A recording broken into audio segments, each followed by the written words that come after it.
بسم اللہ الرحمن الرحیم۔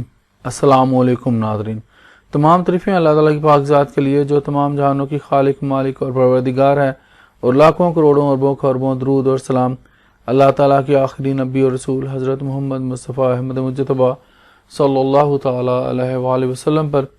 ناظرین، آج کی اس ویڈیو میں ہم لوگ فوجداری اور دیوانی قوانین کے متعلق لاہور ہائی کورٹ نے جو رولز کمیٹیوں کی تشکیل نو کی ہے اس کے بارے میں بات کریں گے، یعنی کہ جو فوجداری قوانین کی رولز کمیٹی ہے اس کے سربراہ کون ہیں اور اس کے جو ممبرز ہیں وہ کون سے جج صاحبان ہیں۔ اسی طرح دیوانی جو قوانین ہیں ان کے متعلق جو رول کمیٹی بنائی گئی ہے اس کے سربراہ کون سے جج صاحب ہیں اور ان کمیٹیوں کے جو ممبرز ہیں وہ کون ہیں۔ تو چلتے ہیں ان کو جاننے کے لیے اگلی سلائیڈ پر۔ ناظرین، chief justice Lahore high court کی منظوری کے بعد رولز کمیٹیوں کی تشکیل نو کا نوٹیفیکیشن جو ہے وہ جاری کیا گیا ہے، جس کے مطابق فوجداری قوانین کے متعلق جو رول کمیٹی ہے اس کے جو سربراہ ہیں وہ ہیں جسٹس صداقت علی خان صاحب۔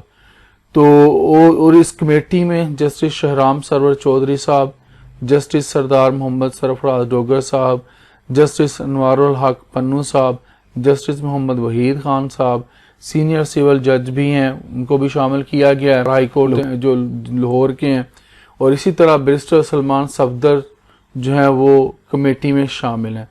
اب بات کرتے ہیں دیوانی قوانین کے متعلق جو رولز کمیٹی بنائی گئی ہے، جس میں جسٹس شمس محمود مرزا صاحب ہیں، وہ اس کمیٹی کے سربراہ ہیں، اور ان کے ساتھ 8 رکنی کمیٹی کے جسٹس مزمل اختر شبیر صاحب ہیں، جسٹس عاصم حفیظ صاحب ہیں، جسٹس صفدر سلیم شاہد ہیں، اور ایک سینئر سول جج صاحب ہیں، ان کو شامل کیا گیا ہے۔ شہزاد شوکت ایڈوکیٹ ہیں، ملک اویس خالد ایڈوکیٹ ہیں، اور ان کے ساتھ additional registrar legislation Lahore high court ان کو بھی شامل کیا گیا ہے۔